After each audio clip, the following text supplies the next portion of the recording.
네, 안녕하세요. 오늘은 부자국가의 법 두 번째로 기업지배 구조에 관해서 보도록 하겠습니다. 기업지배 구조가 뭐냐? 이것은 회사 내에서 이해관계자들이 누가 주도권을 잡고 이 주도하는 것에 대해서 누가 견제할 것인가에 대한 것을 법으로 제도적으로 보장한 것을 우리가 기업 지배 구조라고 얘기합니다.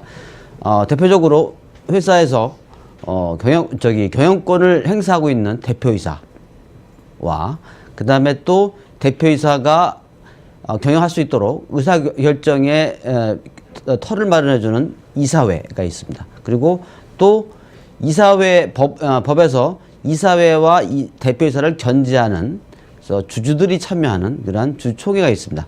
그리고 또 주주들 가운데 경영에 참여하는 주주가 있고 그 다음에 경영에 참여하지 못하는 소액 주주들이 있습니다. 이런 소액 주주들이 그 다음에 또 이 소액 주주들이 또 주주들이 경영진을 감시할 수 없습니다. 전문성 떨어지기 때문에. 그래서 전문성을 갖는 사람이 이러한 이사와 대표이사의 어떤 업무를 견제할 수 있는 이런 감사라는 이런 사람들이 있습니다. 이런 사람들이 어떻게 서로 견제하고 서로 회사 경영을 하고 견제하는가를 그러한 정한 것이 바로 기업 지배 구조입니다. 그런데 문제는 이런 기업 지배 구조가 각 나라마다 좀 양상이 다릅니다. 미국 같은 경우에는 이런 기업 지배 구조에 대해서 자율에 맡기는 경우가 많이 있습니다. 그런데 이제 대륙법계를 택하고 있는 우리나라를 비롯해서 유럽의 국가들은 이 기업 지배 구조를 법으로 명문화하죠. 그런데 이 명문화하는 것이 대체 어디까지 명문할 것인가, 어디까지 법으로 기업 지배 구조를 규제할 것인가, 이것이 오늘날 관건입니다. 우리나라는 다른 나라에 비해서 법으로 이 기업 지배 구조를 엄격히 규제하고 통제하는 게 많습니다. 예를 들어 이사회 구성 관련해서 우리나라는 기본적으로 상법상으로는 3인 이상의 이사만 있으면 이사회 구성할 수가 있습니다. 그런데 상장회사의 경우에 특히 자산이 2조 원을 넘어가게 되면 우리나라는 반드시 이사회 멤버 가운데서 과반 이상은 반드시 사회이사를 선임할 것을 요구합니다. 그리고 감사 대신에 감사위원회를 구성해야 되는데 이 감사위원회도 3분의 2가 사회이사로 구성될 걸 요구합니다. 만약 이를 위반하게 되면 일단은 그 행위 자체가 또 과태료를 지불받거나 아니면 이사회에서 결정한 거에 대해서 효력이 부정이 되는 이러한 결과가 나옵니다. 특히 이제 예를 들어 이 사회이사가 사내이사보다 과반 이상이라고 한다면 예를 들어 사내이사가 3명이다. 그럼 사회이사는 4명이 돼야 되는 거죠. 우리나라의 기업들을 보게 되면 예전에는 우리가 이 97년 이전에 옛날에 중고거래법을 개정을 해서 사회이사를 과반 이상 해라 라고 하는 규정이 없을 때는 이사들 가운데 등기 이사들이 꽤 많았습니다. 10명도 넘고 11명, 12명 이렇게 됐었습니다. 그런데 오늘 그 이후에 법이 개정돼서 사회이사를 과반 이상 요구함으로 인해서 사내이사 급격히 줄었습니다. 왜냐하면 사회이사는 본업을 갖고 있는 사람들로서 회사 업무에 상관하지 않습니다. 그러다 보니까 이런 사회이사들한테 상관하지 않는 이들한테 많은 보수를 주는 경우에는 실은 회사 비용이 커질 수밖에 없어요. 그래서 기본적으로 이 기업들은 기본적으로 사내이사를 대폭 줄입니다. 현재는 대부분의 상장회사들이 사내이사는 3명이나 4명 정도 합니다. 예를 들어 사내이사가 3명이면 사회이사가 4명이죠. 그러면 이사회 구성이 7명이 되는 겁니다. 그리고 사내이사가 4명인 경우에는 사회이사가 5명이 돼야 됩니다. 이러면 이사회 구성이 9명으로 구성되는 이런 형태를 취하고 있습니다. 특히 이제 우리나라 법제상 이 기업 지배구조 관련해서 우리는 다른 나라와는 달리 대주주의 권리를 제한하는 그러한 규정들이 좀 많이 있습니다. 그 가운데 대표적인 것이 바로 이 감사 선임권입니다. 원래 감사라고 하는 것은 이사, 대표이사, 이사회가 업무를 제대로 집행하고 있는지, 또 회계는 제대로 관리하고 있는지를 업무와 회계를 감독할 수 있는 이러한 감독자를 우리가 감사라고 합니다. 그런데 감사 선임할 때 다른 나라는 없는 제도 가운데서 우리나라는 3% 이상이 넘어가는 대주주는 무조건 3% 넘어가는 을권에 대해서는 감사 선임 시 행사하지 못하도록 이렇게 막고 있습니다. 문제는 뭐냐면 최대 주주의 감사 선임권을 제한하는 것은 큰 문제는 없지만 현재는 최대 주주가 아닌 2, 3대 주주, 무조건 대주주 모두는 3%만 넘어가게 되면 감사 선임에 의결권 행사하지 못하는 이런 문제가 있습니다. 특히 이제 상장회사 같은 경우에는 실은 그 감사위원회에 사내감사위원, 사회이사 감사위원을 정할 때 기본적으로 특수관계인 동일인 플러스 친척, 그 다음에 만약에 그 사람이 속해 있는 회사라고 한다면 그 회사도 갖고 있는 주식을 합쳐서 3% 넘어가게 되면 의결권을 제한하는 이러한 것들이 있습니다. 이것도 기본적으로 기업 지배구조 관련해서 법이 그 강제하는, 의무적으로 규제하는 이런 형태라고 할 수가 있습니다. 특히 우리나라는 이 금융회사들의 경우에는 또 별도의 기업 지배구조에 관한 특별법을 두고 있습니다. 그것이 바로 우리가 금융회사 지배구조법이다 라고 표현합니다. 이 법에 따르면 사회회사는 6년 이상 하면 안 됩니다. 그리고 사회 선임할 때도 자격을 실은 금융위원회에서 심사를 합니다. 자격 심사에서 승인을 받지 않으면 또 임원이 될 수가 없어요. 이런 문제가 결국 우리나라는 일반 회사에 적용되는 기업 지배 구조에 관한 규제, 그 다음에 상장 회사에 적용되는 기업 지배 구조에 관한 규제, 그 다음에 또 별도로 금융회사에 관한 기업 지배 구조에 관한 규제, 이것이 실은 달리 되어 있습니다. 그리고 엄격하게 통제되어 있습니다. 그래서 특히 금융권 같은 경우 우리나라 경제력이 세계 10위권에 속해 있는데 우리나라의 금융산업의 세계 경쟁력은 실은 70위를 넘어갑니다. 70위권 박입니다. 다시 말하면 하위권 속해 있습니다. 이에 대해서는 많은 사람들이 우리나라 과도하게 법으로 이렇게 지배구조를 통제하기 때문에 이 관치금융에 문제가 있다. 그래서 우리나라가 실은 금융산업이 성장 못하는 것이다. 우리나라 금융산업 성장하려면 이 기업 지배구조를, 금융회사의 지배구조를 법으로 이렇게 엄격히 막는 것을 좀 완화시켜야 된다라고 하는 주장들이 많으십니다. 그러면 참고로 미국의 경우 어떻게 하느냐. 미국의 경우에는 실은 이런 기업 지배구조를 법으로 통제하지 않습니다. 자율구범이라고 표현하는데요. 예를 들어 뭐 뉴욕 증권거래소 상장 규정, 뉴욕 거래소에다가 상장을 하려면 뉴욕 거래소 정한 규정에 따라야 되는데 그 규정에서 거기 나와 있습니다. 그래서 뉴욕 거래소에 상장하지 않으려고 하는 기업들은 실은 그 지배를 따를 필요가 없어요. 그래서 우리나라도 이렇게 지배구조 관련해서는 이사회, 대표이사, 감사 구성에서 사회이사냐, 감사위원회 구성이냐 이런 부분에 대해서는 기본적으로 법으로 너무 엄격히 통제하지 않는 것이 바람직하다라고 말할 수 있습니다. 또 우리나라의 그 지배구조 규제 가운데 최근에 자꾸 회사가 경영할 때 기본적으로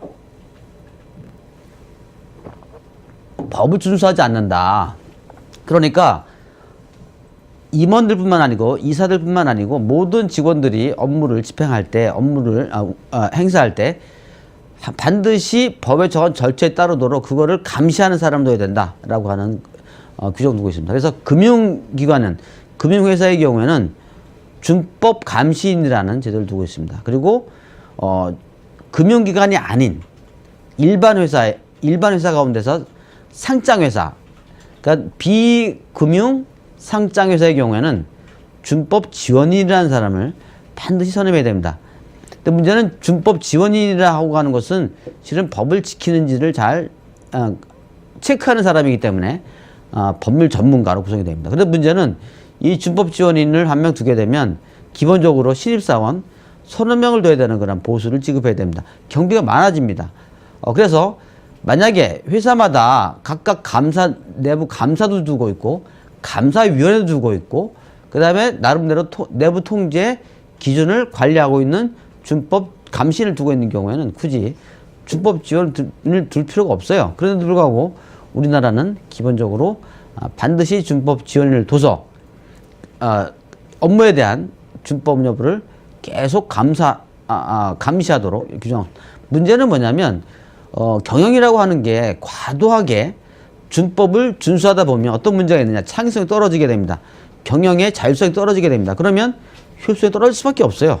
그래서 이 준법 지원인들이 마련하는 내부 통제 기준을 대체 어디까지 할 것인가에 대한 문제입니다. 그런데 전통적으로 미국 같은 경우에는 경영 판단의 원칙을 둬서 경영 판단을 한 경우에는 사법부가 그것을 심사할 수 없다고 얘기를 합니다. 그래서 우리가 경영 판단의 원칙이라는 걸 정립을 해서 회사의 경영진이 법에 따라서 절차에 따라서 경영 판단을 했으면 거기 위법성을 판단하지 않는 이러한 제도들이 많이 있습니다. 그런데 내부 기준을 내부 통계를 너무 세부적으로 두게 되면 하부 기관에서 소위 말하는 엄격히 법을 통제하다 보니까 실은 경영 판단이 여전히 적어지게 되고 그러면 회사는 법이 지배하는 것이지 경영자가 지배하지 않는 이런 결과가 됩니다. 그런데 법이 지배하는 회사라 함은 결국은 효율성을 경영적으로 보장할 수 없죠. 그래서 회사라고 하는 것은 기본적으로 이 법의 준수보다는 경영 효율성을 더 비중을 둬서 감시하는 것이 더 바람직하다고 봅니다. 우리나라는 2012년도에 이 준법 지원인을 도입을 했습니다. 그래서 반드시 변호사인 사람이 주가 돼서 준법 지원인에 선임되면 3년간 그 업무를 담당하게 됩니다. 그리고 여기에 대한 보수를 지급해야 되는데 문제는 처음에는 1조 원, 자산 1조 원 넘어가는 회사만 실을 적용했다가 그 다음 이전 후에는 자산이 5천억을 넘어가는 회사들한테 적용됩니다. 또 앞으로는 이제 자산이 3천억을 넘어가게 되면 준법 지원인을 선임해야 됩니다. 문제는 뭐냐? 회사가 이 재정적인 문제로 어려워졌다. 이럴 때 실은 구조조정을 해야 됩니다. 그런데 아무리 회사가 어려워도 준법 지원인은 감안할 수가 없어요. 구조조정할 수가 없습니다. 그래서 현재 우리나라의 준법 지원인 제도는 다른 어느 나라에도 없는 제도로서 기업 지배구조 관련해서 과도하게 기업의 경영을 통제하는 이런 제도로 평가할 수가 있습니다. 특히 우리나라 이 기업 지배구조 관련해서 특이한 제도가 하나 있습니다. 그건 바로 상근감사제도라는 겁니다. 지금 아까 제가 말씀드린 것처럼 자산이 2조 원 넘어간 회사들의 경우에는 반드시 사회이사를 과반 이상 둬야 되고 감사위원회를 반드시 설치해야 됩니다. 그런데 자산이 2조 원이 미만인 회사 상장해서 어떻게 할 것인가 하는 문제거든요. 여기 대해서 우리 자본시장법과 상법은 자산이 1천억 원을 넘어가면 상근감사, 감사위원회가 아닌 상근감사를 반드시 주도록 이렇게 요구하고 있습니다. 물론 이제 자산이 1천억 원 넘어간 회사가 비상근감사를 두는 경우에는 어려움이 있을 수는 있죠. 근데 문제는 뭐냐? 상근감사를 반드시 두도록 법으로 강제하는 우리나라밖에 없다. 이 역시 지배구조를 법으로 통제하는 대표적인 유형이라고 할 수 있습니다. 더구나 이렇게 지배구조 관련해서 자산 2조 원, 자산 1천억 원 이렇게 구분하다 보면 어떤 문제가 있느냐. 자산이 1천억 원이 안 되는 회사들은 어떻게 할 것인가. 상장회사인데도 불구하고 실은 감사를 비상근 감사를 두면 됩니다. 어떤 경우에는 여기에 대해서 비판하는 사람 많이 있는데 실은 대부분 자산이 1천억 원이 안 되는 회사들의 경우에도 실은 감사위원회, 사회이사를 다 두고 있습니다. 왜냐하면 사회이사를 두는 경우에는 결국은 그 회사에 대한 대외 신뢰도가 저하되기 때문에 회사들이 반드시 1천억 원이 안 되어도 감사위원회를 두는 경우도 있고 사회이사를 두는 경우도 있습니다. 그래서 우리나라 같은 경우에는 반드시 사회이사를 자산 2조 원, 자산 1천억 원 이 기준으로 하고 반드시 과반을 사회이사로 하고 그 다음에 감사위원회는 반드시 사회의 3분의 2 돼야 되고 이런 것들을 지배구조를 통해서 법으로 통제하는 것은 기업의 자율성을 침해하는 것으로서 오히려 경영 효율성에 제한이 될 수가 있다. 우리나라 기업 지배 구조 관련해서는 이렇게 앞으로 향후 법으로 강제하는 부분을 가능하면 자율적인 부분으로 돌리는 것이 기업들의 경영 효율성을 제고하는 방법이다라는 말씀을 드립니다. 특히 2대 주주 이하 1대 주주의 경우에도 감사 선임에 3% 제한하는 것은 나름대로 우리나라만 있지만 최소한도 2대 주주들한테는 1대 주주를 견제하는 차원에서 3% 초과하는 주식에 대해서도 물권 행사할 수 있도록 해야 됩니다. 그런데 우리나라도 실은 이렇게 3% 2대 주주 이하의 경우에 대주주가 3%를 이상을 소유하는 모든 주주한테 감사 선임 시에 의결권을 제한하는 것은 우리나라가 과도하게 기업 지배 구조와 관련해서 법이 개입하고 있는 것이다. 문제는 지배 구조에 대해서 법이 계속 개입하는 경우에 그 회사가 원치 않는 효율성과 상관이 없는 인원을 소위 말하는 임원을 선임해야 되고 이것은 결국은 비용을 과다하게 지불하는 결과가 가져올 수도 있습니다. 그래서 기업 지배 구조 관련해서는 법으로 통제하기보다는 또 그 법으로 통제한다는 얘기는 위반하게 되면 여기에 대해서 형사벌, 그 다음에 행정벌, 과징금, 과태료 이런 부분들이 주어지게 됩니다. 그래서 기업들이 이렇게 제재를 받지 않고 시장의 신뢰를 얻으면서도 또 견제장치도 경영도 보장하고 적절한 견제도 할 수 있도록 자율적으로 기업 지배 구조를 대표이사를 선임하고 이사회를 구성하고 사회에서 선임하게 되고 감사위원을 구성하는 또 감사를 상금 들 거냐 비상금 들 거냐 그 다음에 준법 지원인을 둘 거냐 말 거냐 이런 부분들은 회사한테 가능하면 자율적으로 맡기는 것이 그 기업의 효율성을 제고하는 방법이라고 생각합니다. 네, 오늘은 기업 지배 구조 관련해서 마치도록 하겠습니다. 다음 시간에는 이 기업 지배 구조의 근원이 되는 주식 소유 규제에 관한 부분들을 보도록 하겠습니다. 네, 감사합니다.